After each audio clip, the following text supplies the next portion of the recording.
नमस्कार फ्रेंड्स, स्वागत है आपका हमारे YouTube channel home science BA पर। इस क्लास में हम देखेंगे BA 6 सेमेस्टर पेपर सेकेंड का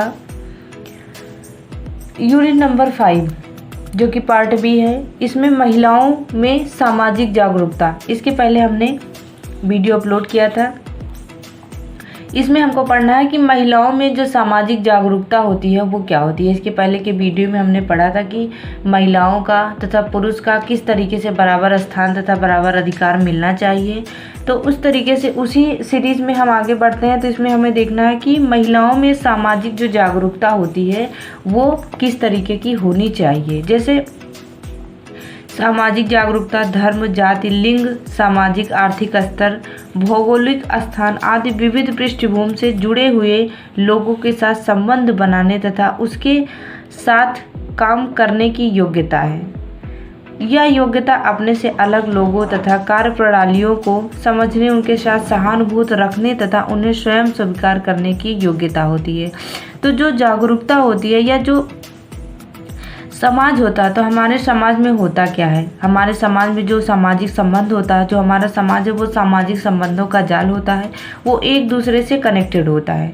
कभी एक अकेले व्यक्ति को सामाजिक या समाज नहीं कहा जा सकता। जब तक समूह का एक ग्रुप नहीं होगा तब तक वो सामाजिक नहीं कहा जा सकता है। उसमें क्या आता है, धर्म, जाति, लिंग, जागरूकता आदि कई चीज़ें होती हैं जिसको मिलने से हमारा समाज बनता है। तो जो समाज है उसमें महिलाओं को जागरूकता रखना बहुत आवश्यक है। जैसे पुरुषों के लिए जागरूकता आवश्यक होती है, उससे ज़्यादा महिलाओं के लिए आवश्यक होती है, क्योंकि पुरुषों से ज़्यादा जो ज़िंदगी जीना कठिन होता है वो महिलाओं की होती है।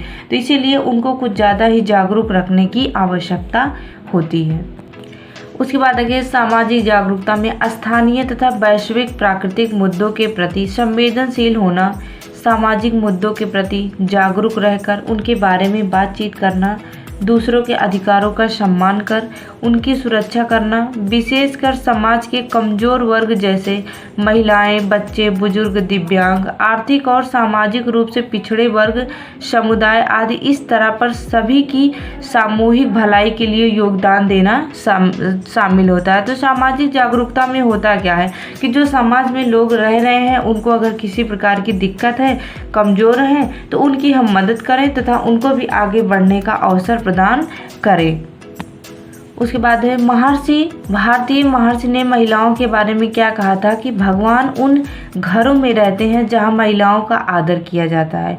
तो इससे आप समझ सकते हैं कि महिलाओं का स्थान होता क्या है। महिलाओं को लक्ष्मी का रूप माना जाता है। तो अगर जिस घर में महिलाओं का आदर सम्मान किया जाता है उसी घर में भगवान का भी निवास होता है। तो इन्हीं के साथ कई सारे समाज सुधारक थे, क्रांतिकारी नेता जो थे महिलाओं और पुरुषों को समान अधिकार देने, समान सुविधाएं देने और समान स्तर प्रदान करने के पक्ष में थे। उसके बाद आ गया महिलाओं के बारे में बहुत सारी टिप्पणियां भी की गई है। जैसे स्पेनिश व्यक्तियों का कहना है कि हमें महिलाओं की हंसी से अपने आप को बचाना चाहिए और किसी भी अच्छी दिखने वाली महिला पर मोहित नहीं होना चाहिए। इस तरीके से कई लोगों के द्वारा छोटी छोटी टिप्पणियां की गई है। इटली के लोग और एक कदम आगे और कहते हैं कि घोड़ा चाहे अच्छा हो या बुरा उसके लिए चाबुक आवश्यक है, उसी प्रकार औरत चाहे अच्छी हो या बुरी उसे खूब मारना चाहिए। तो इस तरीके से सबकी अलग अलग अवधारणाएं होती है जो कुछ व्यक्तियों के लिए सही होती है और कुछ व्यक्तियों की अवधारणा बिल्कुल ही बेकार होती है। आगे देखते हैं उपरोक्त जितने भी तरीके के विवरण प्रस्तुत किए गए हैं सभी के द्वारा, चाहे वो अच्छे हो या बुरे हों, तो महिलाओं के बारे में कहा गया है। तो अतः हम यह कह सकते हैं कि पुरुष एवं महिलाओं में बराबर का दर्जा कहीं भी नहीं पाया गया है। इसमें विभिन्न देशों में और विभिन्न समाजों में भिन्नता पाई गई है। संक्षेप में लंबे समय के बाद महिलाओं के संवैधानिक और कानूनी समानता के अधिकार को कई देशों ने दिए हैं, किंतु सामाजिक क्षेत्र में समानता का रास्ता अभी लंबा है। तो इस तरीके से बहुत से लोग हैं जो महिलाओं को बहुत ही ज़्यादा आदर सम्मान रिस्पेक्ट देते हैं, उनको लक्ष्मी का रूप मानते हैं। लेकिन अभी भी बहुत गिरी मानसिकता वाले कुछ लोग ऐसे भी हैं जो महिलाओं को पैर की जूती समझते हैं तथा उनकी बिल्कुल भी रिस्पेक्ट नहीं करते हैं।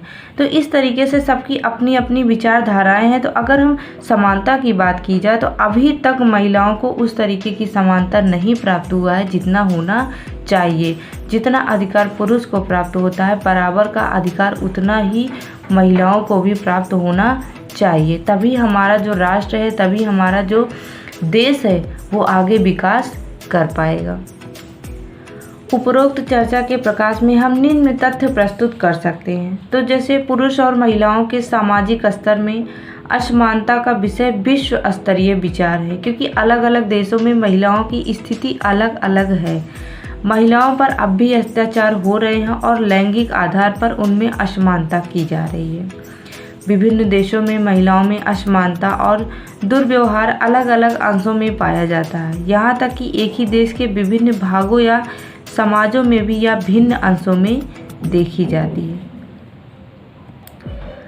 आगे, असमानता एवं दुर्व्यवहार के विरुद्ध विश्व स्तरीय मुद्दा होने के कारण कई देशों में इस पर संगठित अभियान, आंदोलन और संवैधानिक स्तर पर कार्यवाही की जा रही है। आगे, पूरे विश्व में इस विषय में सचेतता बढ़ते शिक्षा के कारण आर्थिक निर्भरता और कई उपायों को अपनाने से दोनों लिंगों के मध्य असमानता की खाई सक्रिय हो रही है। तो इस तरीके से आप देख रहे हैं कि हर एक जगह पे महिलाओं की जो स्थिति है वो अलग अलग है। कहीं पे उनको रिस्पेक्ट किया जाता है तो कहीं पैर की जूती समझा जाता है।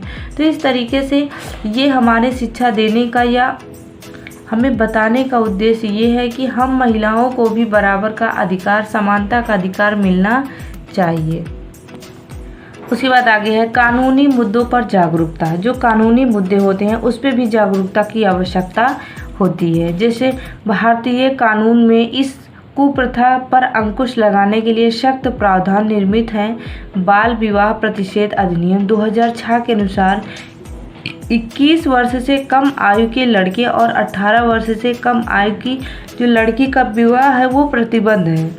किसी भी व्यक्ति का जब तक वो 18 व 21 साल तक नहीं हुआ है तब तक उसका विवाह नहीं किया जा सकता। और अगर वो किसी भी दशा में इस तरीके का कानूनन अपराध करता भी है तो उसको ज़रूर से ज़रूर सज़ा दी जाएगी। जैसे कौन दंडित होगा, किसको सज़ा दी जाएगी? 18 वर्ष से अधिक आयु का पुरुष यदि 18 वर्ष से कम आयु की किसी महिला से विवाह करता है तो कोई व्यक्ति जो बाल विवाह करता है अथवा उसमें सहायता करता है। उसके बाद है कोई व्यक्ति जो बाल विवाह को बढ़ावा देता है, उसकी अनुमति देता है, बाल विवाह में सम्मिलित होता है तो दंड में क्या है, जैसे उपरोक्त स्थितियों में शामिल व्यक्तियों को 2 वर्ष तक के कठोर कारावास अथवा जुर्माना जो कि 1 लाख रुपए तक हो सकती है अथवा दोनों से दंडित किया जा सकता है। किसी महिला को कारावास का दंड नहीं दिया जा सकता। अब आगे है बाल विवाह प्रतिषेध, जो उसको रोकने वाली अधिकारी होती है। बाल विवाह प्रतिषेध अधिनियम 2006 के प्रावधानों के अनुसार महिला एवं बाल विकास विभाग के जिला अधिकारी को बाल विवाह रोकने वाला अधिकारी घोषित किया गया था। बाल विवाह की सूचना अनुविभागीय दंडाधिकारी पुलिस थाने में महिला एवं बाल विकास विभाग के क्षेत्रीय अधिकारी, आंगनबाड़ी कार्यकर्ता, सरपंच, कोटवार आदि को दी जाती है। तो इस तरीके से हमारे जो गांव होते हैं उसमें इन लोगों को जिम्मेवारी दी जाती है। ये लोग जाकर के उसमें अधिकारी को शिकायत करते हैं, तब वो उस व्यक्ति को दंडित करते हैं। उसके बाद अब है दहेज प्रतिषेध अधिनियम, जो 1961 में लागू किया गया था। दहेज प्रथा के सामाजिक दुष्परिणामों को नियंत्रित और समाप्त करने के उद्देश्य से 1961 में दहेज प्रतिषेध अधिनियम बनाया गया था। इस अधिनियम में दहेज के अंतर्गत लेन देन पर प्रतिबंध लगाया गया था। इस तरीके से जो भी दहेज हमारे समाज में चलता है, शादी तय होने से पहले ही दहेज के बारे में बात कर लिया जाता है, तो उस पर अंकुश लगाने के लिए, उस पर प्रतिबंध लगाने के लिए बहुत सारे नियम चलाए गए हैं तथा जो व्यक्ति पाया जाता है दहेज मांगते हुए या दहेज के बारे में बात करते हुए उसको दंडित किया जाता है। तो इस तरीके से जो दहेज प्रथा होता है वो कानूनन अपराध होता है, क्योंकि दहेज हम लेते किससे हैं? लड़की के घर वाले से। तो लड़की के घर वाले जो होते हैं वो किसी तरीके से अपनी लड़की का विवाह करते ही है, उसी में हम अपनी डिमांड कर लेते हैं कि हमको इतना दहेज चाहिए, इतना दहेज चाहिए। तो इस तरीके से या जो इंसानियत के खिलाफ हो जाता है। तो इसीलिए जो दहेज प्रथा है उसको रोक लगाने के लिए 1961 में इस अधिनियम को बनाया गया था। उसके बाद आ गया दहेज प्रतिशोध रोकने की अधिकारी। जो अधिकारी होते हैं उनसे हम शिकायत कर सकते हैं। तो दहेज मांगने वाले व्यक्ति को वो उचित दंड देते हैं। कहाँ शिकायत करें?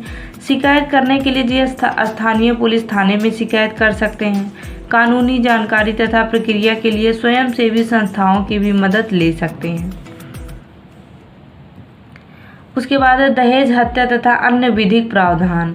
जहां किसी स्त्री की मृत्यु जलने से या शारीरिक चोटों से अथवा विवाह के 7 वर्ष के भीतर असामान्य परिस्थितियों में होता है, तो यह पाया जाता है कि उसकी मृत्यु के कुछ वर्ष पूर्व उसके पति ने या पति के किसी नातेदार ने दहेज संबंधी मांग या उसके संबंध में महिला के साथ क्रूरता से तंग किया है, वहाँ ऐसे मृत्यु को दहेज मृत्यु कहा जाता है। मतलब शादी होने के 7 साल के अंदर अगर किसी महिला की चोट से, जलने से या किसी तरीके से उसके पति से या पति के परिवार वालों से दहेज मांगने की दशा में अगर उसकी मृत्यु होती है तो उसको दहेज हत्या कहा जाता है। दहेज मृत्यु के लिए दोषी व्यक्ति को कम से कम 7 वर्ष से लेकर आजीवन कारावास तक की सजा दिया जा सकता है। उसके बाद अन्य विधिक प्रावधान और भी जो कई सारे प्रावधान होते हैं, जैसे यदि किसी स्त्री का पति या पति का नातेदार उस स्त्री के प्रति क्रूरता करेगा तो वह 3 वर्ष के लिए कारावास जाएगा। उसके बाद जानबूझकर किया गया ऐसा अपराध जो स्त्री की आत्महत्या के लिए प्रेरित करे या स्त्री के जीवन अंग या स्वास्थ्य को गंभीर क्षति या खतरा होने की संभावना हो। मतलब किसी की वजह से अगर उस महिला को समस्या हो रही है तो भी किसी स्त्री को इस दृष्टि से तंग करना कि जिसको उसको या उसके किसी नातेदार या किसी संपत्ति का मूल्यवान प्रतिभूत भी कोई मांग पूरी करने के लिए प्रताड़ित किया जाए, या स्त्री को इसलिए तंग करना क्योंकि उसका कोई रिश्तेदार नातेदार ऐसी मांग पूरी करने में असफल रहा हो। उसके बाद आगे लिंग चयन का निषेध अधिनियम। जो लिंग हम चयन करवाते हैं, जैसे पता करवाते हैं कि लड़का है या लड़की, अगर लड़की होती है तो उसको हम गिरा देते हैं, भ्रूण हत्या कर देते हैं। तो इस तरीके से ये भी एक कानूनी अपराध है। लिंग चयन या निषेध अधिनियम जो होता है इसका पूरा नाम होता है पूर्व गर्भाधान और प्रसव पूर्व निदान तकनीकी अधिनियम, जो कि 1994 में लागू किया गया था। यह भारत में लिंग आधारित भ्रूण हत्या और गिरते लिंगानुपात को रोकने के लिए भारत की संसद द्वारा पारित एक संघीय कानून है। इस एक्ट के प्रसव पूर्व लिंग निर्धारण पर प्रतिबंध लगा दिया जाता है। जो भी लिंग निर्धारण कर लेते हैं, अगर बालिका होती है तो दवा खा लेते हैं, बालक होता है तो उसको उसका जन्म करवाते हैं। तो इस तरीके से ये भी एक कानूनन अपराध है। इसमें 2 तरीके की समस्याएं होती हैं। एक तो लिंगानुपात में काफ़ी ज़्यादा अंतर हो जाती है, उसके बाद ये भ्रूण हत्या भी हो जाती है। इसमें आप देख सकते हैं किस तरीके से पता चलता है, जैसे अल्ट्रासाउंड या अल्ट्रासोनोग्राफी कराने वाले पति पत्नी डॉक्टर व लैब कर्मी को 3 से 5 वर्षों की सज़ा और 10 से 20 हज़ार जुर्माने का प्रावधान होता है। इसकी विशेषताएं देखते हैं, जैसे इस अधिनियम ने सभी परीक्षण प्रयोगशालाओं के पंजीकरण को अनिवार्य बना दिया है। जो भी उनका रजिस्ट्रेशन नंबर होता है उसको अवश्य होना चाहिए। इस अधिनियम के अंतर्गत ऐसी मशीनों और उपकरण के पंजीकृत निर्माताओं को संबंधित राज्य, केंद्र शासित प्रदेश और केंद्र सरकार के उपयुक्त प्राधिकारियों को 3 महीने में एक बार अपने उपकरणों के क्रेताओं की सूची देनी होती है। उसके बाद देखते हैं इस अधिनियम के तहत प्रतिबंधित कृत्य जो प्रतिबंधित होते हैं, जैसे लिंग चयन या लिंग का पूर्व निर्धारण की सेवा देने वाले विज्ञापनों का प्रकाशन, गर्भाधान पूर्व या जन्म पूर्व परीक्षण तकनीकों वाले क्लिनिकों का पंजीकरण नहीं होना, क्लिनिक या संस्थान के भीतर सबको दिखाई देने वाले पंजीकरण प्रमाण पत्र को प्रदर्शित नहीं करना। उसके बाद आगे है अजन्मे बच्चे के लिंग का निर्धारण करना, जो बच्चे का जन्म नहीं हुआ है उसका लिंग जांच करना। गर्भवती को लिंग निर्धारण परीक्षण के लिए मजबूर करना। लिंग चयन की प्रक्रिया में सहयोग या सुविधा प्रदान करना। चिकित्सक द्वारा गर्भवती या अन्य व्यक्ति को अजन्मे बच्चे के लिंग के बारे में किसी तरह से सूचित करना।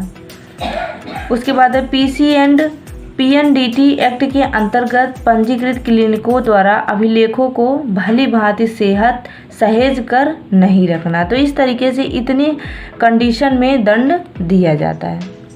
उसके बाद दंड में क्या है, जैसे यदि किसी विज्ञापन में लिंग चयन के किसी प्रकार को सूचित प्रकाशित करना। उसके बाद है बच्चे की लिंग की जानकारी देना।